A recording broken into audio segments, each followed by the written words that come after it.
Hello friends. तर आज आपण नवीन टॉपिकला सुरुवात करणार आहोत. तो आहे ऋतुचर्या टॉपिक. तर आपण याआधी बघितला होता दिनचर्या. तर दिनचर्यामध्ये आपण बघितलं की आपण दिवसभरामध्ये काय काय केलं पाहिजे. तसंच ऋतुचर्यामध्ये हे आपल्या आयुर्वेदाने हे सांगितलं आहे की प्रत्येक वेगवेगळ्या ऋतूमध्ये आपण कसा आपला आहार विहार हा असला पाहिजे. सर्वात पहिले आपण बघूया षडऋतू. आपल्या आयुर्वेदानुसार आपल्याला 6 प्रकारचे ऋतू सांगितले आहे. मासे द्विसंख्येमध्ये क्रमात षडऋतू स्मृता शरीरो अथवंसतश्च ग्रीष्मो वर्षा शरद हिमा.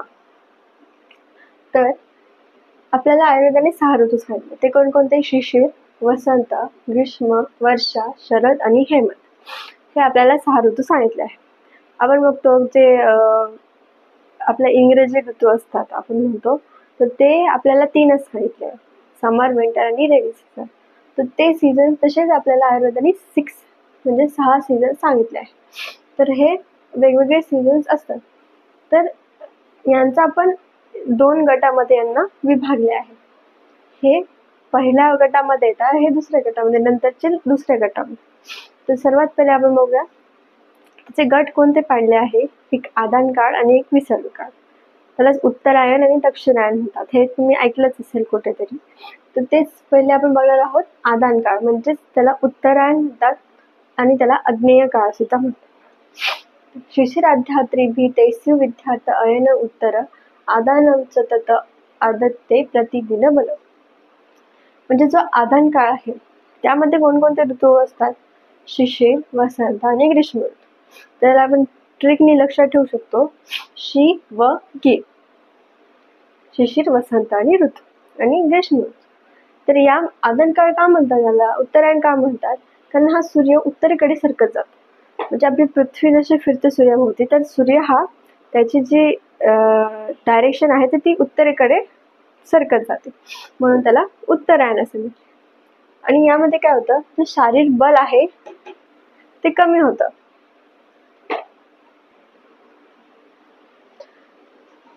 तर पुढे आहे तस्मिन् हि अत्यर्थ तीक्ष्ण उक्ष्ण वृक्षाः मार्ग स्वभाव आदित्य पवना सौम्यान क्षपयन्ति गुणानुभव तिक्त कषाय कटुको बलिनो अत्र रसा क्रमात तस्मात आदान अग्नि.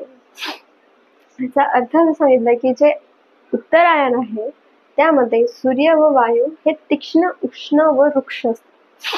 म्हणजे जो सूर्य आहे तो उत्तरेकडे गेल्याने, उत्तर दिशेकडे गेल्याने तिथून जे उष्ण तीक्ष्ण वायू आहेत ते पृथ्वीकडे येतात आणि जी पृथ्वीचे आहे ती पृथ्वीच्या सौम्य गुणांचा ऱ्हास करतात. म्हणजे पृथ्वीचे जे सौम्य गुण असतात, की पृथ्वी ओलसर असते, त्याच्यामध्ये पाणी असते, तर ते त्याचा ऱ्हास करतात. कारण उष्ण तीक्ष्ण गुण झाले की आपोआपच जे वॉटर आहे ते इव्हॅपोरेट होईल, जे ड्राय व्हायला लागतील जमिनी. तर तेच हे सूर्य आणि वायूमुळे तीक्ष्ण उष्ण हे गुण येतात पृथ्वीवर आणि त्याच्यामुळे वृक्ष पूर्ण हे होऊन जातो ॲटमॉस्फिअर. आणि मग कडू, तिखट व तुरट रसाचे प्राबल्य वाढते. या म्हणजे त्यांनी काय होतं, मग तीक्ष्ण उष्ण हे गुण वाढल्याने कटू, तिक्त आणि कषाय रस आपण शरीररसामध्ये बघितलं होतं, तर त्यांचे प्राबल्य वाढते. म्हणजे आपल्या जे धान्य पिकते त्या काळामध्ये, तर त्याच्यामध्ये प्रामुख्याने कटू, तिक्त, कषाय हे रस अधिक प्रमाणात असतात. त्यामुळे ते सुद्धा आपल्या आहारात अधिक प्रमाणात येतात. त्याच्यामुळे या रसाचे प्राबल्य वाढते असं सांगितलं. तर याचं आपण शॉर्टमध्ये एक चार्ट जर बघितला लक्षात ठेवण्यासाठी, तर ऋतू, मास, सूर्यबल आणि चंद्रबल. आता हे जे आहे उत्तरायण, तर हा एक आपल्याला SEQ सुद्धा येऊ शकतो आणि त्याचं आपण चार्ट पण फॉर्म बनवू शकतो आणि हे सगळं एक्सप्लेन पण करू शकतो. तर ऋतू कोणता आहे? फर्स्ट शिशिर. शिशिर ऋतूमध्ये कोणकोणत्या महिन्यामध्ये असतो? तो माघ आणि फाल्गुन हे मराठी महिने आहे याच्यामध्ये असतो, आणि इंग्लिशमध्ये जानेवारी, फेब्रुवारी आणि मार्च. आणि सूर्यबल त्याच्यामध्ये असतं पूर्ण असतो. पूर्ण म्हणजे सगळ्यात जास्त. आपण काय बघतोय, उत्तरायण बघतोय ना, तर त्याच्यामध्ये सूर्य हा उत्तरेकडे आहे, म्हणून त्याच्यामध्ये सूर्याचे बल हे उत्तरायण मध्ये जास्त असणार आहे, म्हणून सूर्यबल हे पूर्ण आहे. चंद्रबल काय, क्षीण. म्हणजे आता जो सूर्य आणि चंद्र आहे हे एकमेकांच्या अपोजिट कार्य करतात. सूर्य हा उष्णता देण्याचे काम करतो, तर चंद्र हा शीतलता देण्याचे काम करतो. त्यामुळे सूर्य हा जर पूर्ण असेल तर चंद्रबल हे क्षीण असेल, म्हणजे लेस असणार आहे. तर हा सूर्य पूर्ण आहे आणि हा लेस आहे.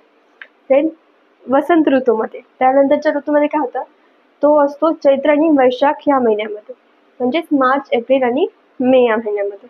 आपण बघतो याच्यामध्ये, आणि सूर्यबल हे काय असतं, पूर्णतर. म्हणजे आधी पूर्ण होतं, आता पूर्णतर. म्हणजे आपण म्हणतो की गुड, बेटर, बेस्ट, तसं हे त्या क्रमाने हे आहे सांगितलेलं की हे गुड असेल तर हे बेटर आहे आणि हे बेस्ट असणार आहे. म्हणजे हे जास्त तर त्याच्याहून जास्त आणि बल ते सगळ्यात अधिक असणार. तर मग हे पूर्ण बल असेल आणि चंद्रबल हे क्षीणतर, कारण हे याच्या अपोजिट आहे. म्हणजे हे वाढलं तर हे कमीच होणार. देन ग्रीष्म ऋतू हा असतो ज्येष्ठ आणि आषाढ या महिन्यात, मे, जून आणि जुलै. त्याच्यामध्ये सूर्यबल हे पूर्णदम असणार आहे, म्हणजे सर्वात अधिक सूर्याचे बल असणार आहे, आणि क्षीणदम असणार आहे चंद्रबल, म्हणजे चंद्राचे बल सर्वात कमी. आता आपण बघतो की बघा, हे जे आहे मार्च ते जून पर्यंत हा आपण समर हा सीझन बघतो. इंग्रजीमध्ये त्याला समर सीझन असे आपण संबोधतो.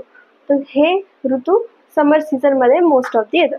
तर त्याच्यामध्ये बघा, समर सीझन मध्ये उन्हाळ्यामध्ये कसे जास्त सूर्याची उष्णता जाणवते, तीक्ष्ण असतो. परत वृक्षता सगळं ड्राय असते, जमीन, पिकं सुद्धा असे ड्राय. याच्यामध्ये जे पिके येतात तेच पिके शेतकरी शेतात लावतात. तसंच का बरं, की त्याचं कारण हेच आहे की सूर्याचे आणि वायूचे तीक्ष्ण उष्ण हे गुण असतात. त्यामुळे त्याचा पृथ्वीच्या सौम्याचा गुणांचा ह्रास होतो. त्याच्यामुळेच आपण याला उत्तरायण असं म्हणतो, कारण याच्यामध्ये सूर्याचे बल हे अधिक असते. तर हे उत्तरायण झालं. आता नेक्स्ट लेक्चरमध्ये आपण दक्षिणायन बघू. थँक्यू.